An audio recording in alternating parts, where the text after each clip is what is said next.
Hello guys, Rob1 here, coming at you with a new stand-up Yu-Gi-Oh video. I'm standing up, not sitting down on my bed. Doing another video where I'm standing.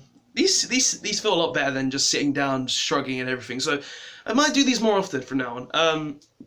But yeah, doing another video, and today guys, this video is going to be the 5 best rogue decks of the format, in no specific order. I thought I'd do this video seeing as I did the 10 essentially best meta decks going into this format, and I felt seeing as that was something I did, it would be a good idea to do 5 rogue decks. I wanted to do 10, but I couldn't think of 10 rogue decks, to be honest, because there's so many decks in this format that we're going into that it's really hard to consider what is a rogue deck and what's not a rogue deck. But from these 5 choices, I basically went through my head for what was rogue, how is it rogue, why is it rogue, and decided these were the best 5 rogue decks of the format that I could actually think of. So yeah, essentially we're going to be doing the 5 best rogue decks of the format, because I feel like these decks are, in my opinion, going to be the best rogue / counter sort of decks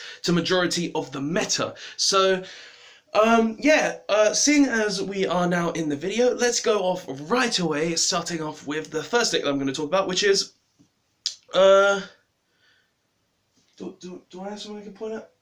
No, I don't. Blue Eyes. Specifically the Chaos Max variant of Blue Eyes. Now, why is Blue Eyes one of the best rogue decks of the format? Well, specifically because of Chaos Max. Chaos Max is one of those cards that is a very big boss monster. And boss monsters in the game are usually very powerful, and thanks to Chaos Max being able to do what it can do, it makes me consider that this deck is very, very powerful because of that. Now, what decks... Now, obviously the deck has more it can do. It's got a ton of search ability. It's very consistent. It's got special ability from the deck thanks to the Great, thanks to Ancient Egg. It's got Manju to search out your Chaos Max, your Ritual Spell, Chaos Form, or Advanced Ritual Art, whichever you choose to go to.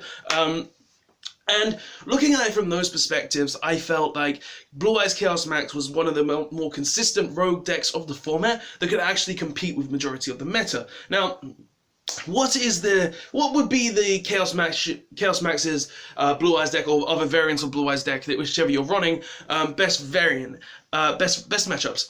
Well, for starters, literally any Nightmare engine, any Nightmare deck, Chaos Max has it on point. Now, why does it have it on point? Well, you know Mermaid, who decreases by 1,000 for every monster that isn't co-linked.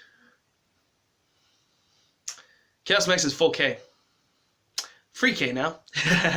Still bigger than all of your monsters, duelist. And seeing as most nightmares only can go up to a certain point of 2,500 with Nightmare Griffin, I felt like Chaos Max was one of the better cards because of this. Being able to just be a solid boss monster that can't be targeted or destroyed by effects against like a Nightmare engine, it's really, really powerful against this engine, seeing as, oh, you've got a mermaid, I'm just going to keep poking that mermaid for 2k every turn. You can't clear it with a Raigeki, you can't clear it with a Firewall Dragon, and sure, if you have the Tri-Gate, I'm probably going to try and bait the Tri-Gate, and there's so much in Blue Eyes, honestly, there's so much in Blue Eyes that you can negate, that if you negate this, I'm still going to go into my combo. So, Blue Eyes I felt was one of the good options to actually do, because of, against something like Nightmares, the deck has the Chaos Max variant is just so powerful, being able to get over all the Nightmare cards. Plus, the Chaos Max variant is also really good against Brandish. Why? Because all their spells that would hinder you in any way, shape, or form, target or destroy. And seeing as you can't target Chaos Max Dragon, you can't get over it. You can't do anything to get over this boss monster that is really powerful. Plus, I've seen Chaos Max variants running Kaijus as well, so you can always tribute over their Link monster to then make essentially all their spell cards ineffective. You can't activate any of them at this point because you've kaiju'd your opponent and they have a monster in the main monster zone. So you've essentially gotten around the problem that you were facing where they had back row. So against Brandish, this deck is actually very viable as well, thanks to like Kaijus and Chaos Max being untargetable. Plus, none of their Brandishes are getting over a Chaos Max. None of them. Not the fire one, not the water one, and especially not Rei herself. None of them, okay? And even against Altergeist, one of probably the second best deck that's going to be in this format compared to Brandish, is going to be very powerful. Seeing as against this deck, you can't Circuise the Chaos Max away. If you don't get to like anti-spell fragrance, they're going to be very good against you. Plus, Chaos Max deck can main Red Reboot to deal with all your trap cards, which is something they can actually do, and I've even debated in Blue Eyes to do this myself. So, looking at it from that standpoint, I feel like Chaos Max Blue Eyes is literally going to be one of the best rogue decks of this format, just because it's able to deal with some of the best decks of the format. Be it a Nightmare variant, be it Brandish, be it Altergeist, this deck can handle it, as long as Altergeist doesn't have the Storming Mirror Force, but you get what I mean.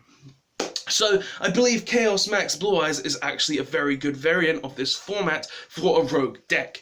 But yeah, those are my reasons for Blue Eyes being one of the best rogue decks. Let's go on to the next one, though, because we've got to keep this going. We're already 6 minutes in. So the next one is that I wanted to talk about is Mammals. Mammals, sure, they got 3 Dragoons now, and I know that can possibly boost them into the meta, but I don't see this deck being very meta. I don't consider this deck a meta deck, in my opinion. Sure, back in the day it was meta, it was very powerful, but nowadays I don't see the deck being very meta. I feel like it's more of a rogue sort of thing that pops up once every while and comes in, does a ton of damage, being able to win the game. But seeing as we've got 3 Dragoons and the Light of Seeker engine, I feel like this deck has just been boosted to the point where it's definitely going to be in the top 5 rogue decks of the format, seeing as you're able to bust out OTKs very easily using Atlantean Prince, which is just like game on the spot. Like, if you have an Atlantean Prince, you've won the game. If you have Light of Seeker, you're getting 2 free draws as well. You can throw in a Frog Engine, and the deck is just very easy OTKs. Plus, you can consistently make Moon and Glacier turn 1 if you go first, to be able to discard 2 cards from your opponent's hand, which is very powerful as well. You've got the Frog Engine now if you're playing the the Light of Seeker engine. You've got, even without Light of Seeker, the deck still has other plays outside of that as well. Oh, no. When stuff turns off. I've got my list down here, my laptop just turned off.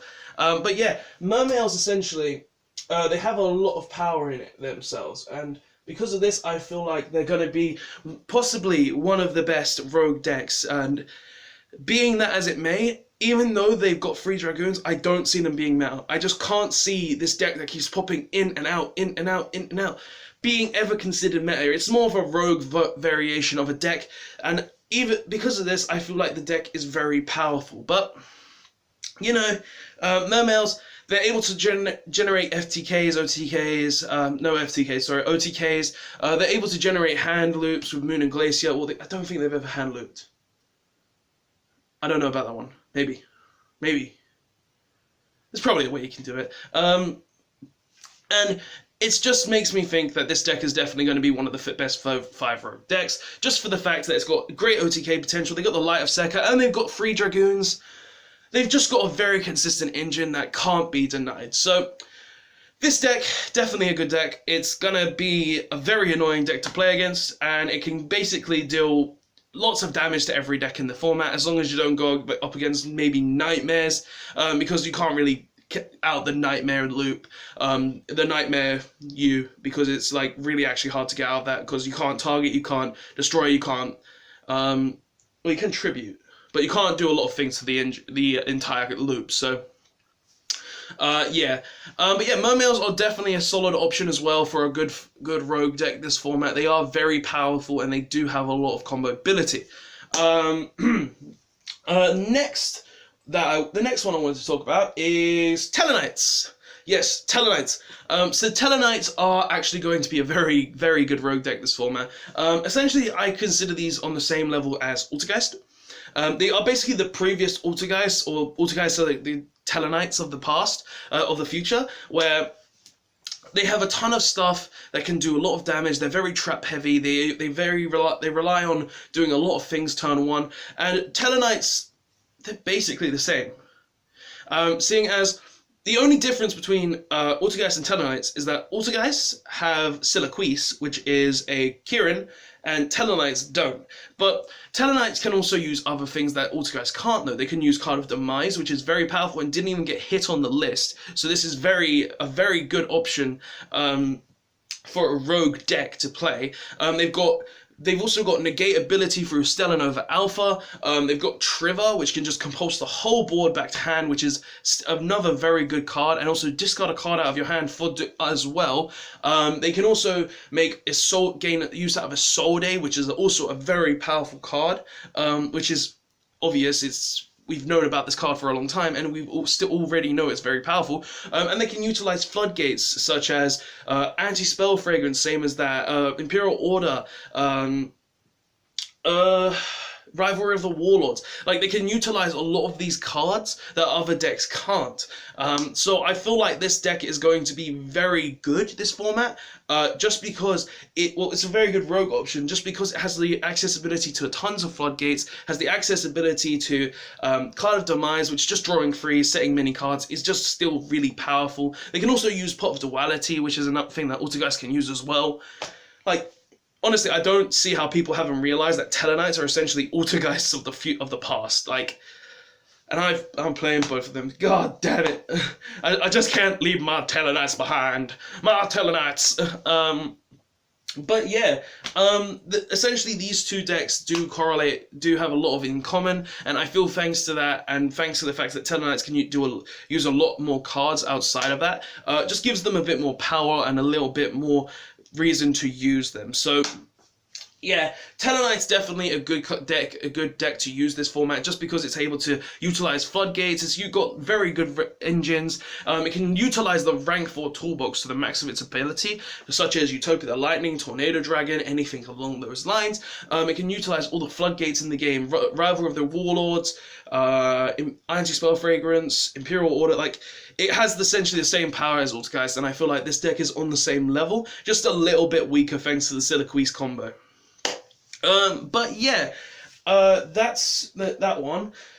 Next is Magical Musketeers. Now, Magical Musketeers is probably going to seem like a little odd one to you, but this was one that I actually debated quite a lot before making this video, and it was like, they are very powerful, but if they lose that one normal summon, they do nothing.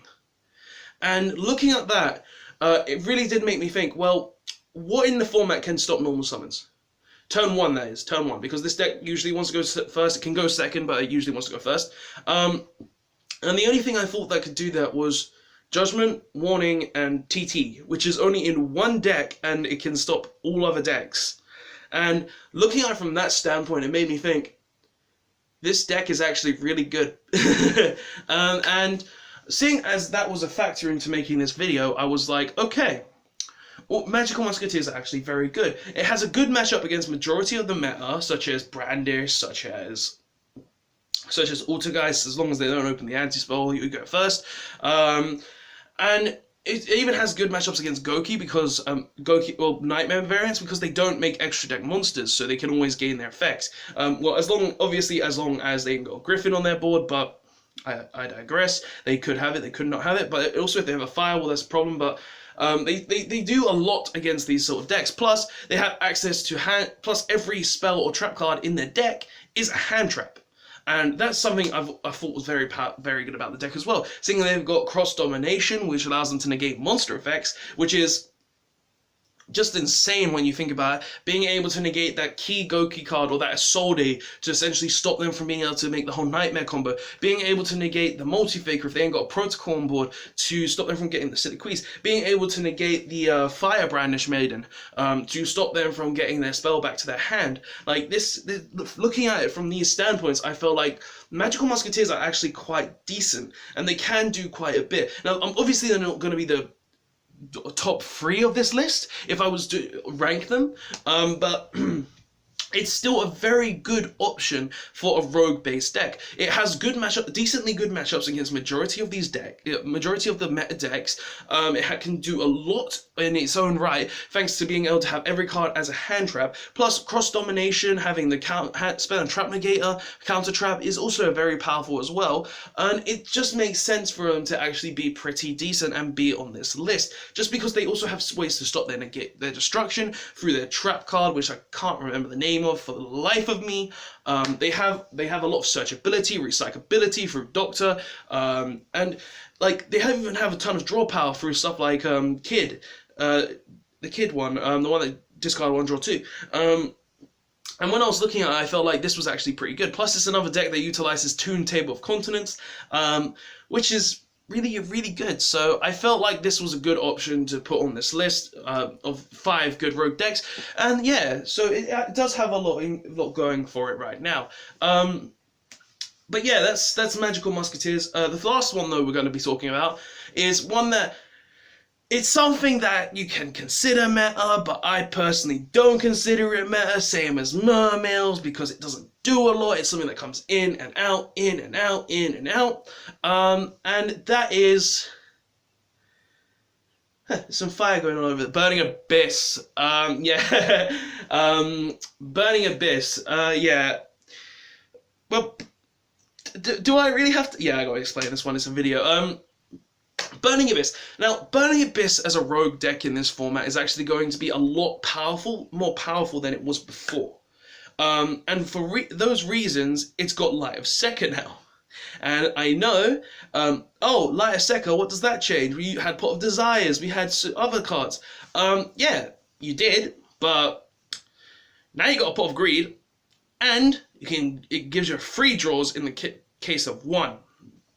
Also, the fact that you can just not play the Light of Seeker engine, or play a Floodgate variant, playing cards like Mistakes, Anti-Spells, Imperial Order, Rivalry of the Warlords.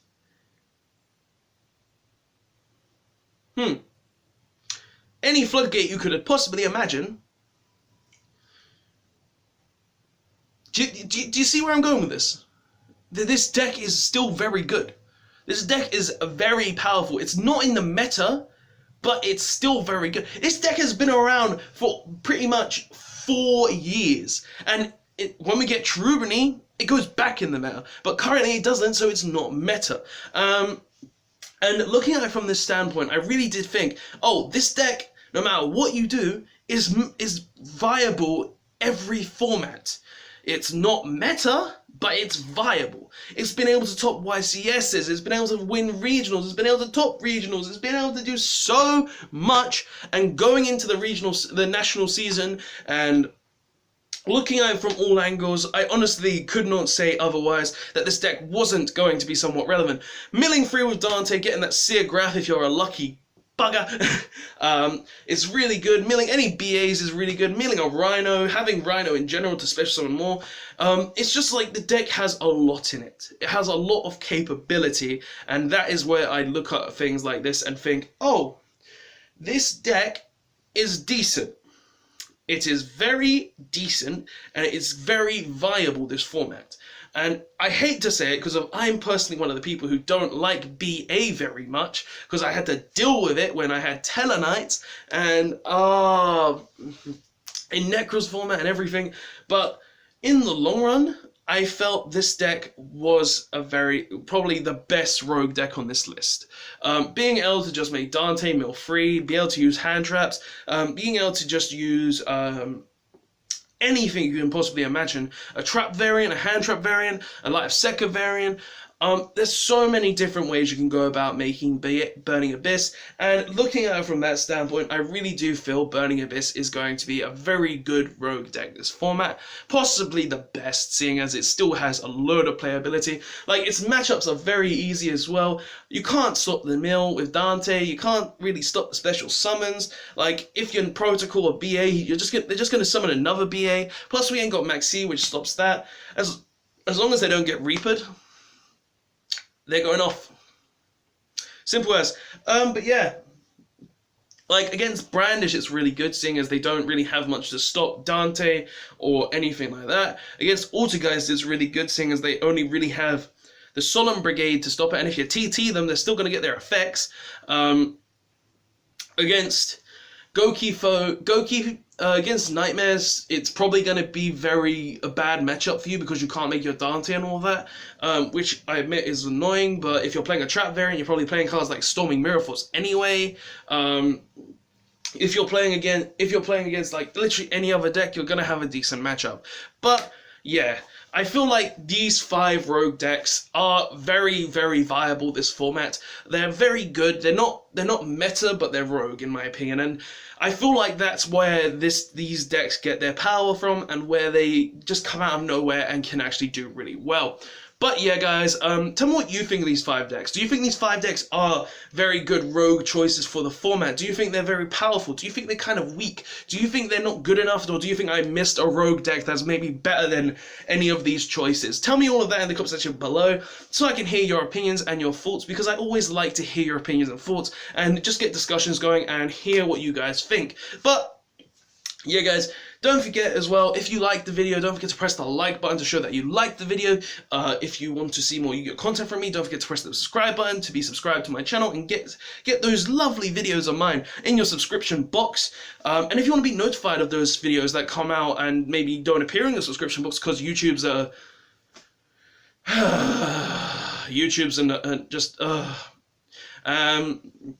press the notification button to be notified of those videos. But yeah, guys, this is the video. Again, what do you guys think of these rogue decks? Do you think these rogue decks are good? Personally, I feel like these are the best rogue decks of the format. The 5 best, and I can't really put them in any order because you can't really level right now with the meta being so wacky. But yeah, guys, if you want to see more videos from me again, don't forget to like, comment, subscribe. I'll see you guys next time, and these decks are the best rogue decks I could come up with. Honestly, I don't think there's any better. If you guys have any better, tell me in the comment section below. But yeah, guys, that's the video. Robot1 signing out. See you guys next time. Bye, guys. Thanks for watching, guys, and don't forget to like, comment, and subscribe on this video for more Yu-Gi-Oh videos, and check out the links in the description for the previous video, and the link to my Facebook page where you can see previous videos that I've posted there, and any other information that I may have posted there. I hope to see you guys next time, and thanks for watching.